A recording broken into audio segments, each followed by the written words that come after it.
Hello, you wonderful people, and welcome to another episode of Super-Fanta-Fi. This being a show where I talk about TV shows of the supernatural, fantasy, and/or science fictional genre. For today's episode, I'm going to talk about the latest episode of Colony. So this episode was very interestingly done in the way it was designed, in the sense of like it showed you different perspectives from different people like Bram, Will, Katie, Snyder, even Ambassador King, which we'll kind of get into all that in a little bit. But basically, like all representing one perspective of the story, and then you kind of see all the different perspectives when they come together. The thing I walked away from this episode the most with is like Bram is such an idiot, because for one, it's like he's getting involved with this group, because at first I'm like, okay, you're getting involved with this group and you don't even know. In fact, this is the same group that came to attack your family, which later on he admits he knew this entire time because they did explain it to him, and he's like, oh, the reason why they attacked us is because dad's job being a collaborator and everything. It's like, really, dude? Would you want to justify their actions now? But it's like, if they had actually killed your family, would you really have been okay with that? Because who's to say they wouldn't have killed your little brother and sister just to make a point? And even if they did, the fact of the matter is, you be losing your parents, and you make your brother and sister lose their parents too. Like, would you really think is justified then, or would you be just as pissed at them? I mean, because really, like, you want to understand why Bram's the way he is. He's mad because things, like, for one, he just wants to prove himself because everyone else treats him like a child. He's like, I can fight, I can make a difference. At the same time, it's like, well, when you do stuff, the things you did in this episode, it's like, no, I don't think you can, because you make idiotic decisions without really thinking. Because I'm saying, like, I get that you're mad more so than anything. It's not just the Maya situation, it's the whole situation about what Schneider did, as well as what the reps did when they just destroyed the camp. So it's just a combination of all that, seeing that this is the way the world is. Like, he was probably upset. He wanted things to change before, but it really didn't inspire him until he saw the person that he cared about die for what she wanted. So it kind of stirred something inside of him. But the fact is that he was sneaking into the green zone. There's guns and everything, which to me, the first thing that comes to my mind is like, dude, you know that your aunt and your nephew live in there. You hear the gunshots and everything, and not once they go, it seemed like he might have been a little reserved and everything, but it's like, really? You're not thinking about your aunt and your nephew because you know they're living here in the green zone too? Which obviously we see Maddie's perspective of it, which the moment he gets there, what is the first thing he do? He's like, oh, actually, I just got out of the camp and I came here first. It's like, why? Really? Like, why you lying sack of crap? Okay, I was like, okay, at the very least, I'm like, okay, maybe he doesn't want to tell her the whole truth because he don't want to scare her away. I was like, okay, at the very least, he's trying to do the honorable thing, isn't he? Because he's trying to get his aunt, his nephew out of there before things kind of escalate. Oh no, the Red Hats get everything completely under control, and then it clicks on my head. Oh, please don't tell me and yes, he's just using her as a means of getting out, because like he went to her because he's trying to play like, oh, you're my aunt, I care about you, you care about me, sympathy card. Because I think Maddie ends up covering for him, especially when the Red Hat points out, it's like, yeah, there's a whole bunch of kids around here, like teenagers about your nephew's age, who are behind this attack and everything. And I guess Maddie wanted to cover for him, for one, mainly because of everything that he's been through. It's like he went to the camp and she wasn't able to help him get out of there, and she saw how frustrated it made him, and it made her feel bad because she couldn't help him. Two, I'm sure another reason why she did it, well, for one, obviously just because he's naturally family, but three, kind of going along with that, is because of what she did last episode. She turned on her own sister, and it's like the last thing she can do, she doesn't want to make Bram go through this, because it's like, if Bram gets caught, most likely he won't get sent to a camp. He will get a bullet in the head or whatever. So obviously wants to spare his life, but also I'm sure it is influenced by the fact that she betrayed Katie, and it's like at the very least she couldn't do that again. But she did kick him out later on because she pieced together. It's like, because from the very beginning, Maddie isn't stupid. She's like, all right, there's kind of some holes in your story. This doesn't make sense, but it's like, okay, let's get out of here for now. And it's like, because that's what I'm like. The fact of the matter is, you know, this group is doing this, and it, like, I don't think he was that really concerned about them. He could argue he might have been, and maybe he was, but more so than anything, his actions just make me think he was just doing it out of his own self-interest. You know? Because before, he had lied to his dad, because we saw it from Will's perspective, where Will was asking him, because Charlie brought up the fact is that Bram was sneaking out, and basically Bram lied. He told half-truths. He brought up the fact that there was someone he cared about, Maya, who died in the camps. Granted, he made it seem like it was one of the guards that did it because she stole something. Eventually, he ended up bringing up the news about how everything really went down at the camp, but nevertheless, and he's just blaming everyone. Like, it's like, Because Will has the right to be pissed. It's like, are you serious? The fact of the matter is, you could have gotten yourself killed. More so than anything, you could have put this whole family in danger. Because for him, he wants to stand up and fight. Because once again, he's angry. And he just doesn't know how to, handle that anger. It's like, because for his dad, Will is like, you cannot win this fight. It's like, as someone who's been on the other side, I know you cannot win this fight. I've seen what they're capable of. The fact is, you don't have a full grasp of what you're up against. I mean, if they wanted to, they could wipe you out. I mean, they already plan to wipe out the LA block soon enough anyway, in a 2 years time or whatever. And then it's like, on top of that, the fact is, what the resistance found out about the wall being filled with countless drones. If they wanted to, they could wipe you out just like that. But for them, it's like, it's almost like they're playing God in a sense of let the ants play about it, because that's actually what it is. It's like a little farm, ant farm, and all the people are farm ants, and they're like, oh, live your life, kind of like it's some gigantic experiment. And maybe that's what this all is, because something also crossed my mind. I was like, this is all, Bram's gonna get stupid, and it didn't happen, but I was like, his dad's gonna get caught, because we know that Will is on the list of people that the reps want. And I was like, dude, this is gonna happen. I mean, luckily it didn't turn out like that, but it could have easily turned out that way. We also, kind of going to it, since we're talking about Bram so much, he once again lied because he brought up the question of is he a good person? I was like, where is that coming from? Oh, is it because you did this whole stupid thing? Because, but the thing is, he lied once again and told his family, yeah, the reason why this happened, I didn't kill the person I don't know who shot Patrick, because I didn't, I couldn't bring myself to do it. I wanted to, but I couldn't do it. He lies to their faces, because the moment he got an opportunity, he killed Ambassador King and then put his hand in his blood and left the red hand mark, meaning he's just, I don't know, dude. It's so infuriating that you let yourself be swayed like that. Which, you had that moment where Will was kind of like, this is your fault, because it's like, you kind of radicalized, I don't know why I started with that, radicalized Bram by her being in resistance. It made him think oh, I need to be part of resistance too. It's like, nah, Maya kind of brought that in. Like I said, it was a combination of Maya plus, the way the world is naturally. Everyone wants on some level to resist, whether you want to admit it or not. Plus a combination of everything that went down in the camp, Snyder, just seeing how everything worked, the system. He wanted to fight back against it, but he just didn't go about it a very smart way.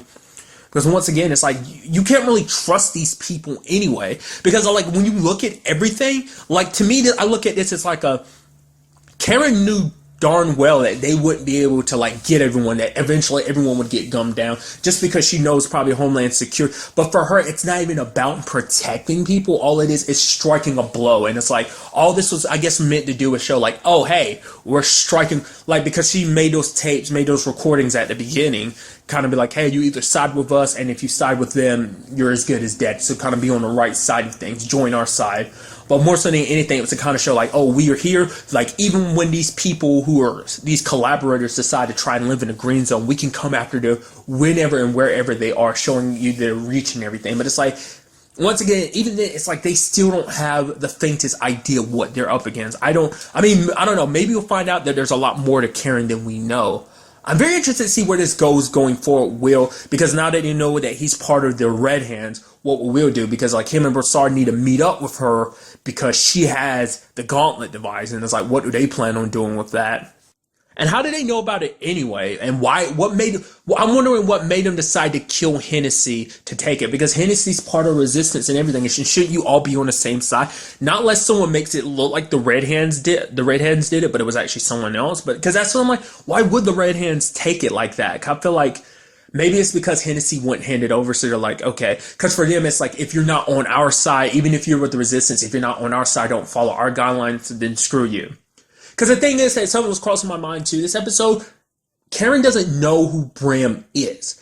Because I think if she knew who Bram was, I'm wondering would she put a bullet in his head naturally, because it's she blames Will for her daughter's death, Franny's death. So more so than anything, Bram's oh, it's because you're with you're a collaborator, the reason why she came after you. It's true that it's to a certain extent, but more so than anything, she blames Will for what happened. It's like I said, Will was actively trying to save your daughter. He was actively trying to save your daughter. If you want to blame anyone, blame Bert. But then again, it's kind of the same situation with Bram. It's they're so mad that they want to just aim everywhere.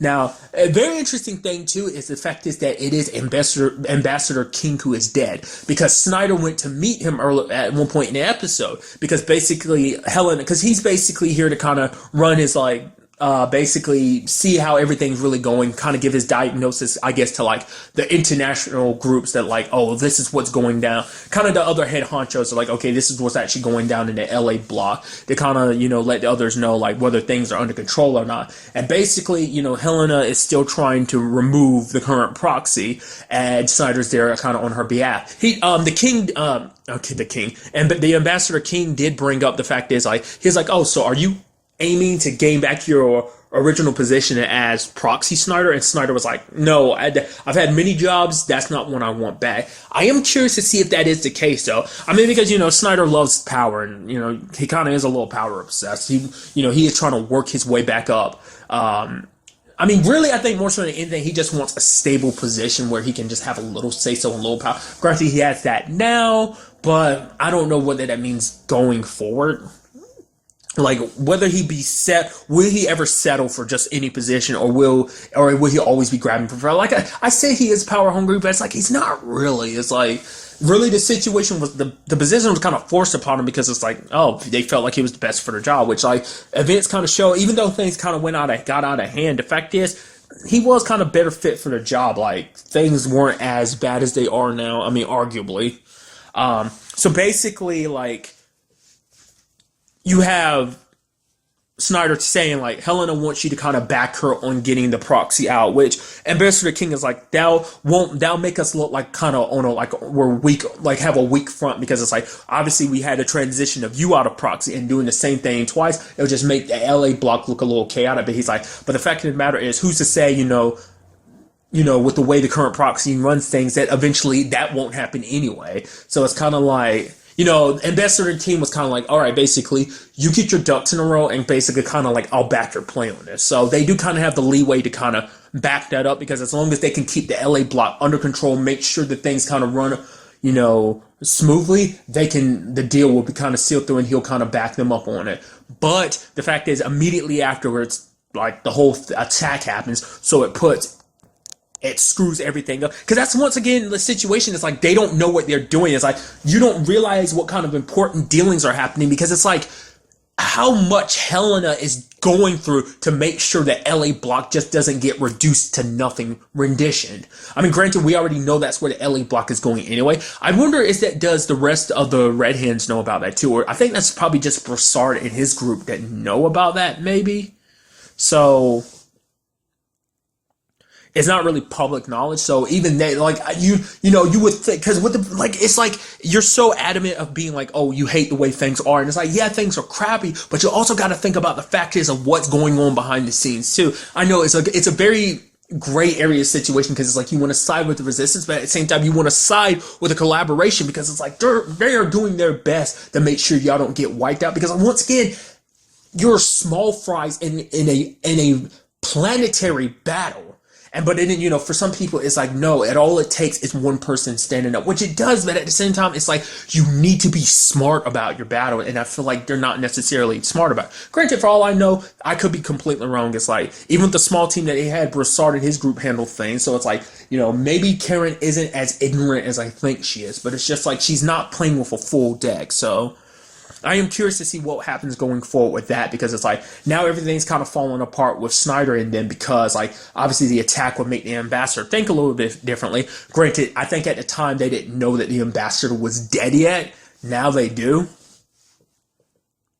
Or maybe they knew at that time, but the fact is that, because the Ambassador never really put in his report. He's like, I'm going to give you, like, my current thoughts. I'll kind of tell you the rest later on when I return and stuff. So I don't know.